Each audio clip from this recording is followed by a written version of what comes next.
Hello बच्चों, मैं नेहा खंडेलवाल आपका स्वागत करती हूँ। बच्चों, हम पढ़ रहे हैं कक्षा 3 और हिंदी विषय में हमारा 10वां अध्याय है काट के पुतली नाचे गाए। तो बच्चों, आज हम इस अध्याय में करेंगे भाषा की बात। तो देखिए बच्चों, भाषा की बात में आज हम क्या सीखते हैं। तो सबसे पहले है पाठ में पट्टेबाज शब्द आया है।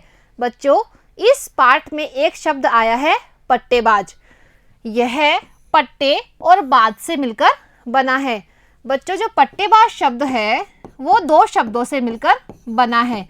और कौन कौन से शब्दों से मिलकर बना है? पट्टे और बाज से। तुम भी बाज जोड़कर नए शब्द बनाए। हमें भी क्या करना है? इन शब्दों में जोड़ना है बाज और उसके द्वारा नए शब्दों को बनाकर हम लिखेंगे आगे। तो करते हैं बच्चों। देखिए, पहला लिखा हुआ है दगा और दगा में हमें क्या जोड़ना है? बाज। तो शब्द क्या बन जाएगा? दगाबाज। दूसरा है बच्चों कला और कला शब्द में हम जोड़ेंगे बाज। तो क्या बन जाएगा? कलाबाज।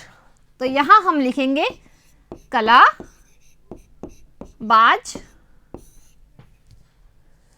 अब देखिए बच्चों, तीसरा चाल और चाल में जोड़ना है बाज। तो नया शब्द क्या बनेगा? चालबाज।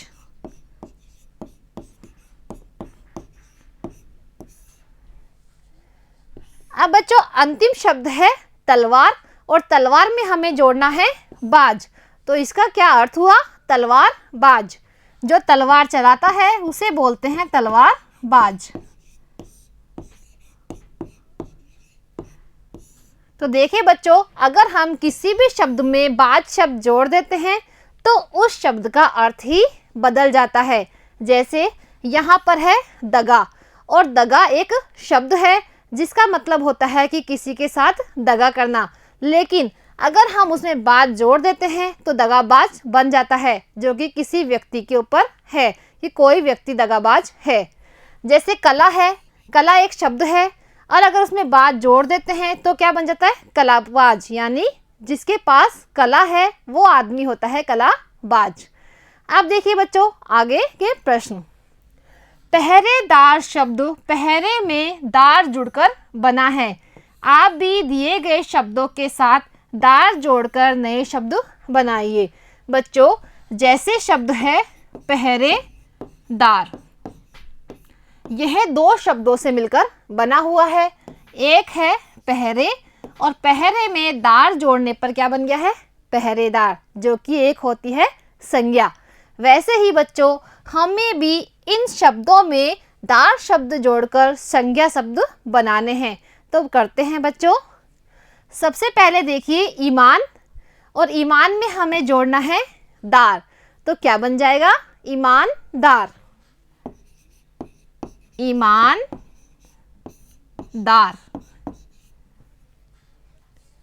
दूसरा है दुकान और दुकान में जोड़ना है दार।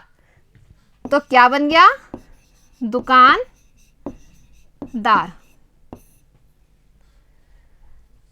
तीसरा है बच्चों खुशबू और खुशबू में हम जोड़ेंगे दार।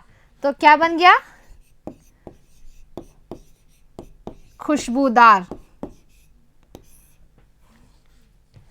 अब है बच्चों चौकी और चौकी में हम जोड़ेंगे दार। तो कौन हो गया? चौकीदार।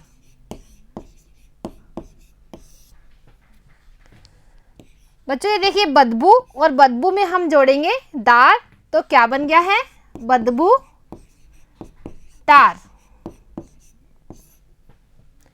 समझ में अगर हम दार जोड़ते हैं तो क्या बन जाता है? समझदार। तो देखिए बच्चों, किसी भी शब्द में दार को जोड़ देने से उस शब्द का अर्थ ही बदल जाता है। अब देखिए बच्चों अगला प्रश्न। यहाँ लिखा हुआ है निम्नलिखित पुल्लिंग शब्दों के स्त्रीलिंग शब्द बनाइए। बच्चों, यहाँ पर कुछ शब्द लिखे हुए हैं, ये है पुल्लिंग शब्द। इन शब्दों को हमें स्त्रीलिंग शब्दों में बदलना है। जैसे यहाँ पर दो किए हुए हैं तो हम उसे पढ़ते हैं घोड़ा। घोड़ा है एक पुल्लिंग शब्द और घोड़े का स्त्रीलिंग क्या होता है? घोड़ी। इसी तरह देखिए बच्चों, ये है मोर और मोर क्या है, एक पुल्लिंग शब्द है और इसका स्त्रीलिंग क्या होता है, मोरनी। अब हम बनाते हैं बच्चों इन शब्दों का स्त्रीलिंग। यहाँ पर लिखा हुआ है लड़का और लड़का है पुल्लिंग शब्द, तो इसका स्त्रीलिंग क्या होगा, लड़की। ये है शेर और शेर क्या है, पुल्लिंग शब्द है, तो इसका स्त्रीलिंग क्या होगा, शेरनी। ये है बेटा और बेटा एक पुल्लिंग शब्द है और इसका स्त्रीलिंग शब्द क्या बनेगा, बेटी।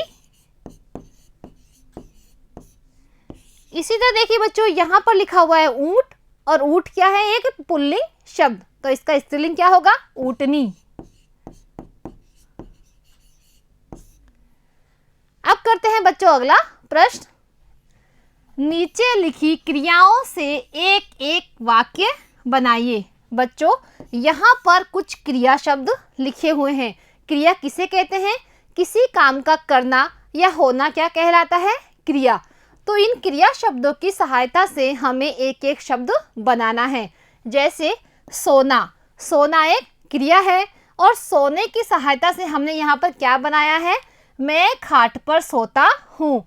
तो बच्चों हमें भी इसी तरह से इन सभी क्रियाओं के शब्द बनाना है।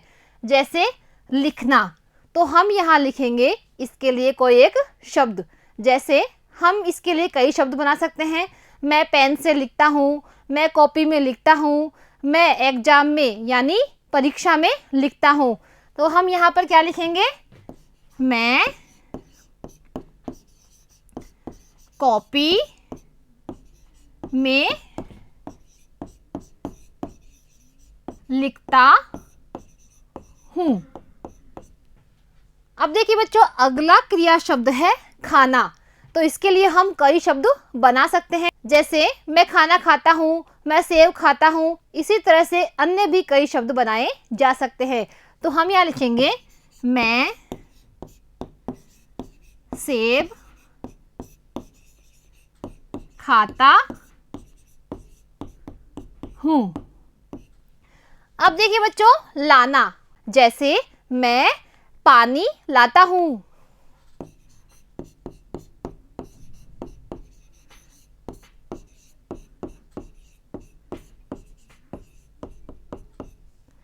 अगला शब्द है पीना, तो इसके ऊपर हम एक लाइन बनाएंगे और वह लाइन क्या है बच्चों, जैसे मैं दूध पीता हूँ। पीना जो क्रिया है उसके माध्यम से हमने बना दिया है मैं दूध पीता हूँ। तो यहाँ पर हम लिखेंगे मैं दूध पीता हूँ। अब देखिए बच्चों यहाँ पर क्या लिखा हुआ है, देना, तो इसका एक शब्द बनाएंगे और वो शब्द क्या है, जैसे मैं दान देता हूँ। देना एक क्रिया है और इस क्रिया के द्वारा हमने क्या शब्द बनाया, मैं दान देता हूँ। तो यहाँ पर हम लिखेंगे मैं दान देता हूँ। तो बच्चों आज हमारा अध्याय 10 काठ की पुतली नाचे गाए पूरा होता है। अब मिलते हैं बच्चों अगली कक्षा में एक नए अध्याय के साथ। आज के लिए इतना ही, धन्यवाद।